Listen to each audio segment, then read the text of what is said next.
Chère entrepreneur créative, ce podcast a été conçu pour t'aider à répondre à cette question: comment vendre mes créations et développer un business rentable tout en préservant mon temps, mon énergie et mon esprit. Je suis Olivia Bienvenue, cake designer durable et coach certifié, et je serai ta plus grande supportrice dans cette aventure. Ma mission? Aider les femmes aux mille et une idées à exprimer leur audace créative et à en vivre pleinement. Welcome to the show!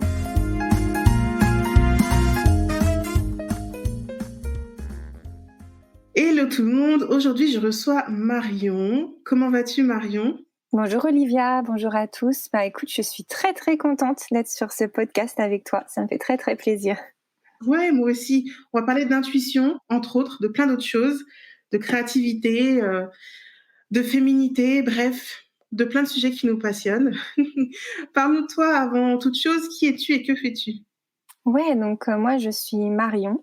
Mon nom d'entreprise c'est Marion Elvina et je suis coach. J'accompagne les femmes entrepreneurs notamment à ouvrir leur intuition pour entreprendre avec beaucoup plus de légèreté, de sérénité et de réussite aussi. Entreprendre vraiment autrement, beaucoup plus en conscience, en écoutant leurs ressentis et ce qu'elles veulent vraiment faire et mettre en place dans leur entreprise. Et moi avant, j'ai fait plusieurs métiers. Je suis ingénieure de formation et je me suis reconvertie dans le recrutement et ensuite dans le coaching. Voilà un peu mon parcours très express. Il y a plein de choses entre-temps aussi, mais voilà, juste pour faire un peu court au démarrage. D'accord. Ouais, donc petit à petit, finalement, tu es revenue vers plus humain, on va dire. Ingénieur, c'était ingénieur en quoi? Je suis ingénieure matériaux à la base, donc j'ai fait une école de physique-chimie sur Bordeaux, une école d'ingénieur. J'ai fait classe préparatoire, donc le truc très cartésien, très rationnel. Bon, la classe prépa, c'était une super expérience. Moi, j'ai adoré, même si c'était dur. Mais c'est vrai que c'était pas du tout mon cœur en fait. Je suis quelqu'un de beaucoup plus créatif, beaucoup plus littéraire, beaucoup plus artistique, et c'est pour ça que je me suis réorientée dans le recrutement. Donc après 3 ans d'ingénierie pour retrouver de l'humain. Et en fait, moi j'étais ingénieure dans les avions, dans l'aéronautique. Donc D'accord. c'était vraiment très matériaux, très ancré dans la matière pour le coup. Ouais. Et je fais souvent la comparaison avec justement les machines en disant on n'est pas des machines quand on parle de productivité et tout, parce que j'ai travaillé beaucoup avec des ingénieurs. Donc toi, tu mesures vraiment en étant ingénieur toute cette différence entre les machines et l'humain. Je trouve ton parcours juste génial. Ouais, en fait, moi, je suis hyper ravie d'avoir eu ce parcours d'ingénieur, même si je savais que c'était pas ma voie de cœur, mais parce que ça m'a appris tellement de choses. Et puis, ça m'a donné une ouverture technique, de prendre du recul sur quand on est trop dans le mental, trop dans le cartésien, sentir la différence et quand on n'est pas tout à fait à sa place. Enfin, moi, c'est vraiment comme ça que je me sentais. Je me suis jamais vraiment sentie pleinement à ma place dans mon parcours d'ingénieur, mais je savais que j'avais des choses à y apprendre avant d'évoluer. Donc voilà, c'est très complémentaire de ce que je fais actuellement en vrai. Ouais, mais je rencontre beaucoup de profils un peu comme toi, des créatifs ou ce qu'on appelle aussi les zébrés, qui finalement font un parcours de raison parce que c'est ce que la société nous dit qui est bien, quoi. Faut faire des grandes études, dans tel métier c'est bien, on est sûr d'avoir un bel avenir, mais finalement tu sens que l'appel il est pas là. Ouais, et puis je pense qu'au départ, on manque de confiance en soi aussi, on se connaît pas bien et du coup, moi j'ai fait clairement un choix de raison, comme tu l'exprimes, et j'ai suivi les conseils aussi de mes parents, de mes professeurs. Le fait qu'effectivement, quand t'es entre guillemets bon à l'école, il y a un côté très élitiste aussi dans le parcours français qui fait que t'as envie de capitaliser là-dessus, sinon ce serait dommage. Mais ouais, donc je pense que c'est une première étape de vie qui a été essentielle pour moi et qui m'a aussi permis de me reconvertir par la suite vers plus de ce que mon cœur voulait. Et comment t'as eu le déclic? Comment j'ai eu le déclic? Il y a eu plein d'étapes. En réalité, c'est quelque chose qui s'est fait sur la durée. Mais déjà, j'étais pas du tout à l'aise en école d'ingénieur. Moi, ça a été un grand choc de partir de chez mes parents, de quitter la prépa, parce que mine de rien, la prépa, c'est clair que c'est difficile, mais moi, je m'éclatais parce que j'étais encore chez mes parents, j'étais dans un cocon rassurant avec mes copains de prépa et on était un peu dans notre bulle, tu vois. Et après, quand tu quittes tout ça, moi j'ai changé de ville, donc je suis de Nantes à la base et je suis partie étudier à Bordeaux. Donc c'est pas si loin que ça, mais il a fallu que je m'habitue à vivre seule en fait, loin de ma famille avec qui je suis très proche. Et donc là, j'ai eu un vrai choc. J'ai fait une dépression pendant mes années d'études d'ingénieur, c'était vraiment pas simple. Et puis je pense que j'ai commencé à l'époque à travailler sur moi. Donc j'ai découvert l'hypnose pour gérer mon anxiété parce que je faisais des crises de panique et de l'anxiété à l'époque. Ça m'a aidée. Et puis j'ai découvert que j'avais envie de partir en Angleterre, que moi ce qui me passionnait dans l'ingénierie à l'époque, parce que j'essayais de trouver des choses auxquelles je pouvais me raccrocher dans l'ingénierie, même si j'aimais pas complètement ça, c'était la matière, en fait, la science de la matière et les avions. Et du coup, j'ai essayé d'avancer petit à petit vers des opportunités qui me plaisaient dans ce que je faisais. Et je suis partie en Angleterre et le vrai déclic, je l'ai eu. Donc, j'ai fait un VIE, un volontariat international en entreprise. J'ai fait 18 mois de ça et le vrai déclic de reconversion, je l'ai eu à la fin de mon VIE. En fait, on m'a proposé un CDI à la fin de mon VIE. Et le jour où j'ai signé le CDI, j'ai vrillé. Il y a tout qui est retombé et j'ai commencé à retomber dans une dépression, vraiment une grosse remise en question profonde. Je me levais le matin pour aller au boulot, j'allais me cacher pour pleurer dans les toilettes, vraiment sans comprendre vraiment d'où ça venait. Et c'est à ce moment-là que je me suis dit, oh, il y a peut-être quelque chose à changer. Et où j'ai senti cet appel intérieur. Vraiment, ça faisait un moment que je sentais que l'humain était beaucoup plus important pour moi. Dans tout ce que je faisais dans mon métier, j'étais chef de projet, donc j'animais des équipes avant la technique, j'ai envie de dire. Et c'est ça qui me passionnait, moi, c'était les gens. Et donc, c'est quand j'ai pris conscience de ça, je me suis dit, là, il est temps que tu fasses quelque chose parce que, on vit pas pour souffrir. Et du coup, pour moi, c'était une évidence que j'allais changer parce que j'étais tellement pas bien que c'était plus important pour moi d'aller bien que de correspondre à ce que les gens voudraient que je sois, tu vois. Waouh, un super parcours et puis une super remise en question, c'est captivant. Et je trouve ça courageux parce que c'est pas simple quand même d'avoir voilà finalement un emploi qui paye par rapport à toutes les années d'études. Tu dis toi-même c'était pas forcément Mmh. t'as investi tout ça, finalement t'as réussi. Et là tu te dis bah non, en fait c'est pas ce que je veux. Il faut du courage pour mettre tout ça de côté, affronter aussi la famille parce que c'est une décision qu'il faut partager après. Donc Mmh. comment t'as vécu tout ça? Ouais, ça a été intense, clairement.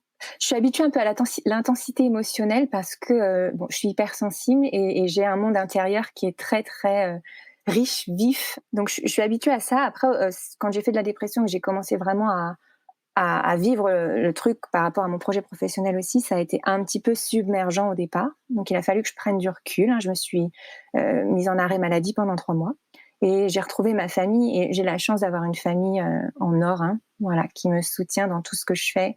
Pour eux, c'est bien plus important que je sois heureuse à faire autre chose si c'est ça que je veux, plutôt que voilà, d'être malheureuse dans un job dans lequel je ne m'exprime pas et parce que j'ai tout fait, hein, finalement dans ce que je faisais. Ça a été vraiment le soutien de ma famille.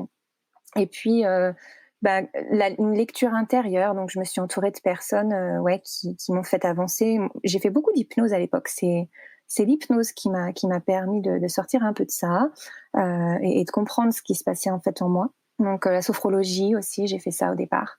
Et puis, ça a été difficile, mais en même temps, j'ai vraiment le courage pour moi, c'est suivre son cœur avant tout.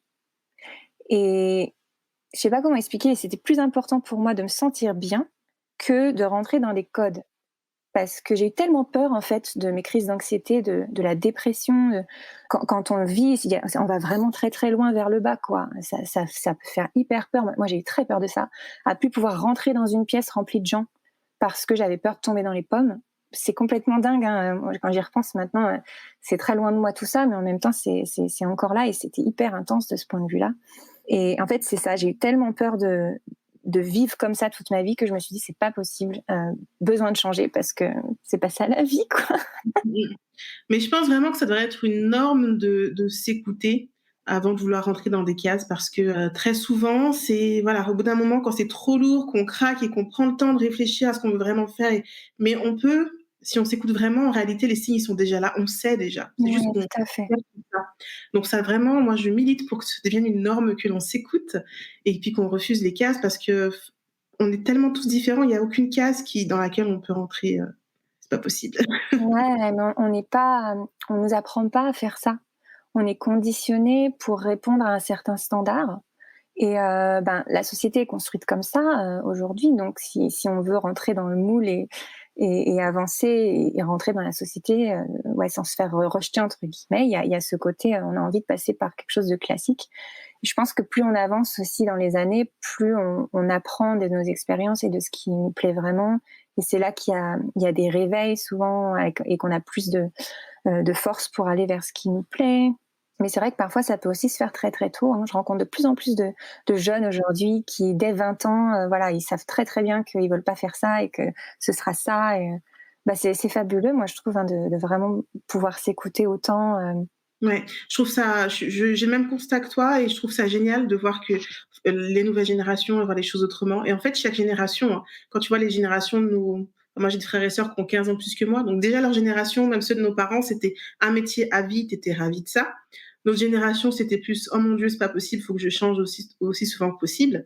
Et la nouvelle génération, c'est le salariat, c'est mort en fait, carrément. Donc au fur et à mesure des générations, on a vraiment une, je me dis que finalement, on leur apprend des choses et ils se disent, mais voilà, ce que vous vivez là, nous, on veut pas de ça, on veut quelque chose encore mieux. Et à chaque fois, la relation au travail, ben, je la trouve de plus en plus belle. Ils peuvent éviter de rentrer dans ces cases qui conviennent pas, quoi.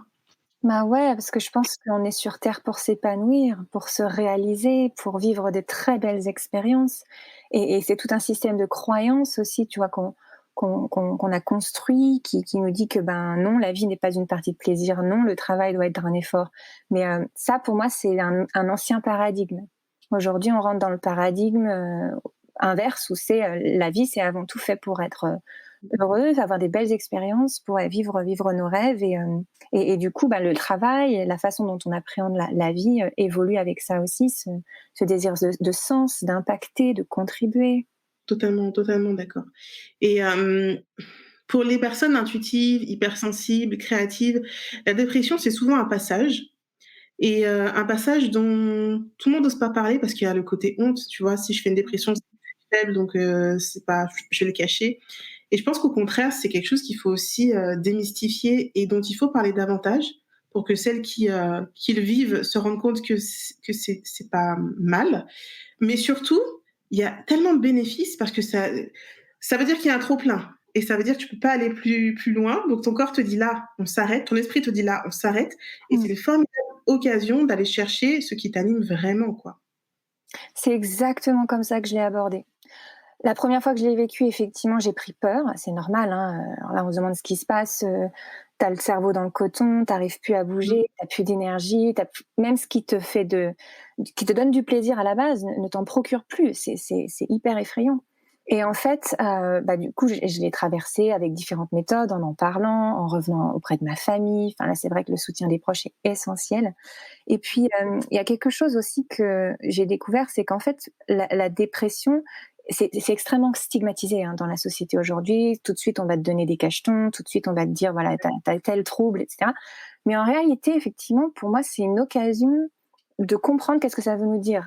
Et je lis beaucoup, je sais pas si tu connais Louise Hay, mais dans le développement personnel, elle est assez connue. Mmh. Et elle a fait tout un travail, notamment pour lier les symptômes physiques aux causes émotionnelles. Ouais. Et à l'époque, la dépression, j'avais regardé, mais je crois que c'est quelque chose autour de vivre la vie selon ses propres codes. Tu vois, quand on fait de la dépression, c'est que finalement, on n'est pas dans cette liberté-là. On Mmh. n'ose pas s'autoriser à ça. Et du coup, ça m'avait extrêmement parlé, parce que c'était exactement mon désalignement, c'est que j'étais pas du tout à ma place et donc je vivais la vie de quelqu'un d'autre. Et cette dépression-là, elle m'a vraiment fait prendre conscience de ça. Et pour moi, en fait, c'est un état modifié de conscience dans lequel on se met soi-même, ou notre corps nous met malgré soi, pour effectivement qu'on entende ce qu'il a à nous dire, ce que notre intuition a à nous dire, pour qu'on fasse évoluer quelque chose. C'est pas une situation normale, on n'est pas censé vivre comme ça, mais parfois, c'est l'opportunité, quelque part, qui va te permettre d'évoluer vers quelque chose de beaucoup mieux pour toi. Mmh mh. Tout à fait. Et aujourd'hui, donc toi, tu as trouvé ton équilibre dans ton activité de coaching. Comment tu accompagnes les femmes et qu'est-ce que tu, ouais, comment tu fonctionnes en fait dans ton accompagnement? Ouais, bah, mon accompagnement, donc ça fait 2 ans, en fait, que je suis coach. que j'ai quitté le salariat pour me lancer à mon compte.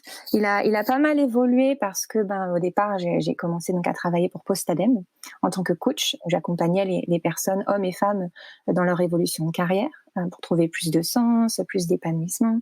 J'ai aussi accompagné donc les porteurs de projets pour lancer leur projet entrepreneurial. Et puis de fil en aiguille, j'ai avancé vers plus de ce qui vraiment m'animait. J'ai commencé à identifier les personnes avec qui j'avais vraiment envie de travailler, pourquoi aussi, qu'est-ce que je voulais les aider à transformer, les personnes qui me rendaient créative et qui me donnaient envie en fait de créer des choses pour elles. Et donc c'est vrai que pour moi c'est principalement surtout les femmes entrepreneurs que j'aide à prendre pleinement leur place en fait, de femmes engagées, bienveillantes. C'est des femmes qui sont très spirituelles, intuitives, qui ont envie d'entreprendre autrement, plus en conscience, plus dans le respect de leurs énergies. Ça tourne autour du slowpreneuriat, tu vois, c'est vraiment ce côté ralentir pour s'introspecter et à chaque étape en fait du développement de notre entreprise, faire les actions qui sont justes pour soi et pas être justement dans l'injonction, les peurs du mental. Utiliser son mental à bon escient, comme l'outil structurant qu'il est. C'est le mental, il est hyper puissant pour vraiment créer dans la matière nos idées. Mais c'est vrai que tout ce qui est décision, façon de vivre, d'entreprendre, s'organiser, etc. Pour moi, c'est de l'intuition dans le sens où moi, c'est comme ça que j'ai construit en fait ma façon de faire, ma façon d'entreprendre, ma façon de vivre au quotidien. Et j'ai envie d'enseigner plus de ça, de transmettre plus de ça aux femmes à travers l'intuition, mais aussi des outils spirituels, de pleine conscience.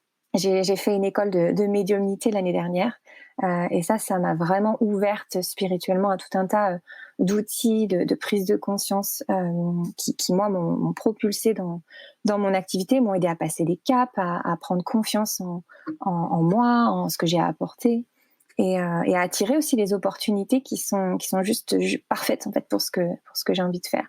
Donc voilà, c'est ça que je fais et que j'aide les femmes, en tout cas, j'essaye d'aider les femmes à aller vers plus d'intuition et plus de lâcher prise dans ce qu'elles font. Et quand tu étais enfant, tu t'imaginais faire quel genre de métier? Ouais, quand j'étais enfant, j'avais plein d'idées et à la fois pas d'idées. Mais ce qui est marrant, c'est que chaque métier, en fait, contenait une petite partie de moi, de ce qui me faisait vibrer. Je suis passée par avocate. Je suis passée par pilote de ligne, parce que j'adore voler et il y avait le côté anglais, le voyage, etc. Enfin, c'était vraiment un métier idéal. Et je suis passée par pédiatre aussi, parce que j'aime beaucoup les enfants, les bébés. Puis le côté prendre soin, je crois. Et puis, il y avait tous les métiers de la comédie musicale et du chant, puisque ça aussi, c'est une très grande partie de qui je suis, mais qui, à l'époque, pour moi, je considérais pas ça comme un métier, parce que j'avais cette vision qu'on n'en vivait pas, que c'était très, très dur. Et donc, c'est plutôt un rêve qu'un métier. Mais je suis passée par plein de phases, plein de métiers différents, un peu comme ça. Ouais, voilà ce que je voulais un peu faire quand j'étais enfant. Et finalement, tout a pris sens d'une façon ou d'une autre dans ton parcours.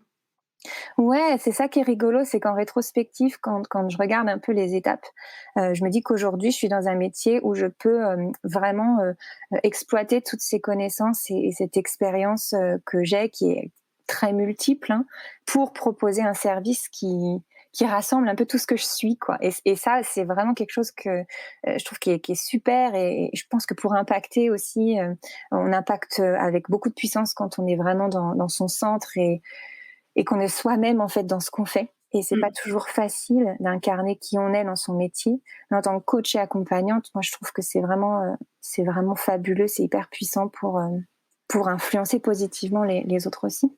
Ouais.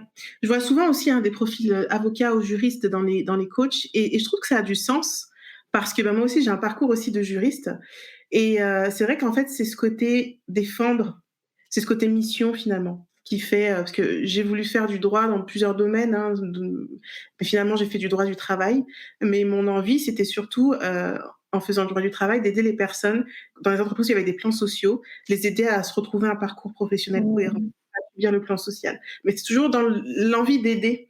Et finalement, dans mes emplois, je me suis retrouvée dans la posture de aider la direction. Alors moi, je voulais aider les salariés, mais souvent, les coachs qui sont passés par cette case des coachs plutôt voilà, sur l'intuition, la féminité, tout ça, et sont passés par des cases juristes. C'est marrant de voir ces parcours qui se recoupent comme ça.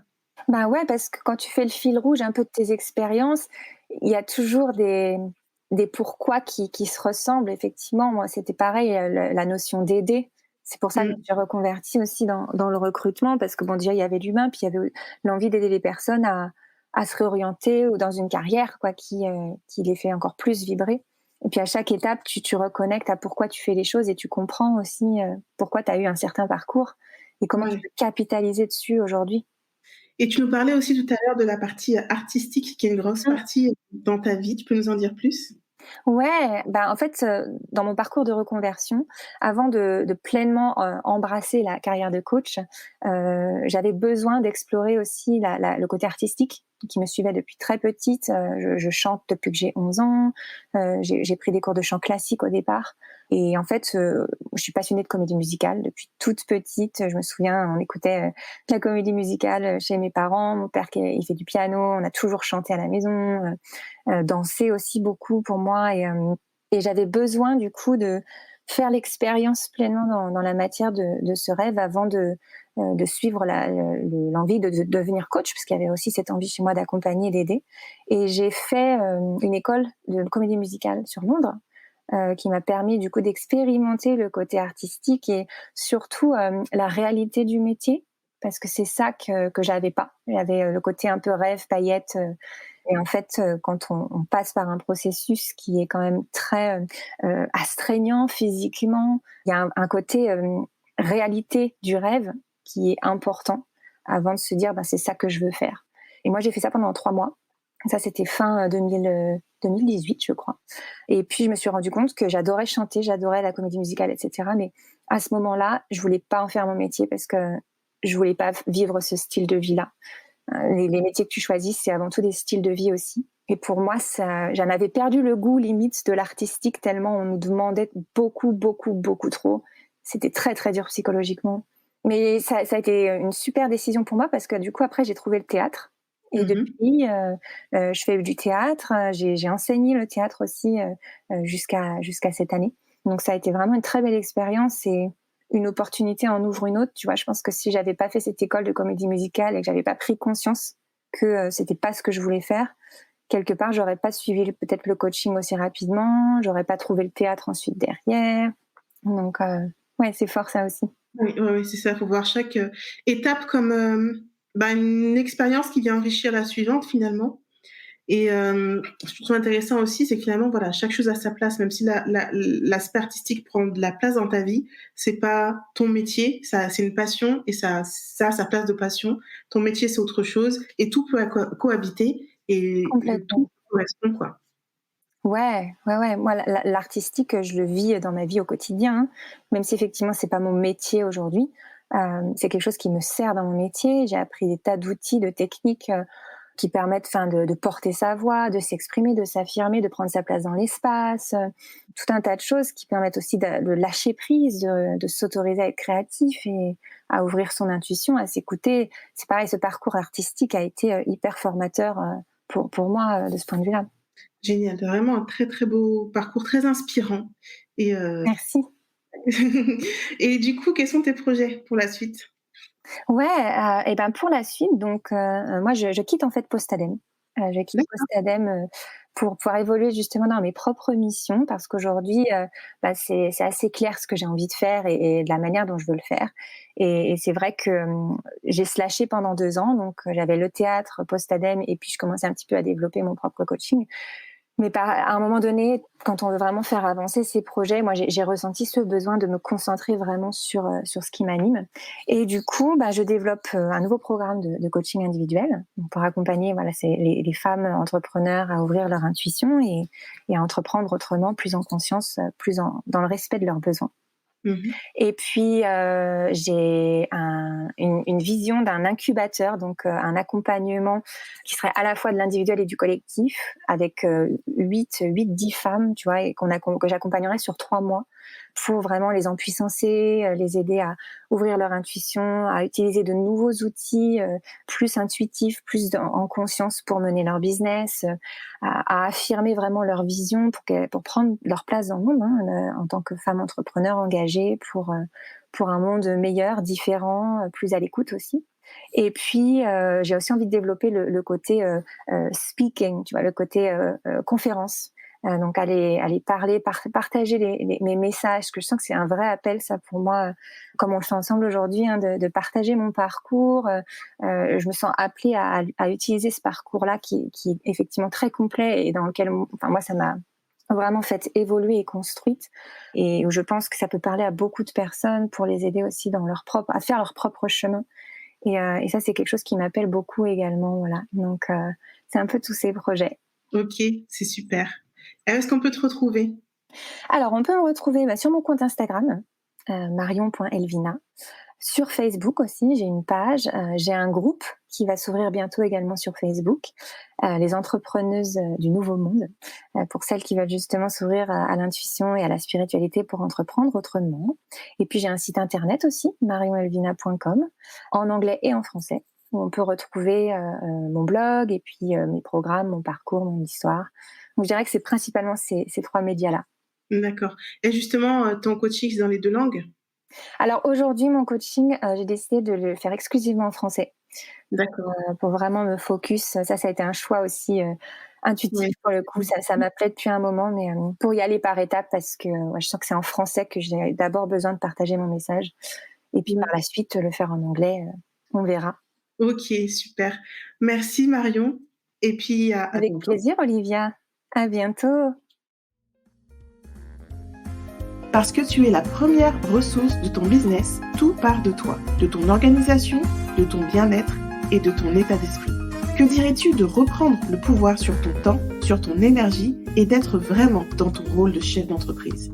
Si tu te demandes comment mettre tout ça en musique, télécharge mon guide et découvre les 9 étapes pour un business créatif et rentable. Rendez-vous sur www.audace-créativité.fr/podcast.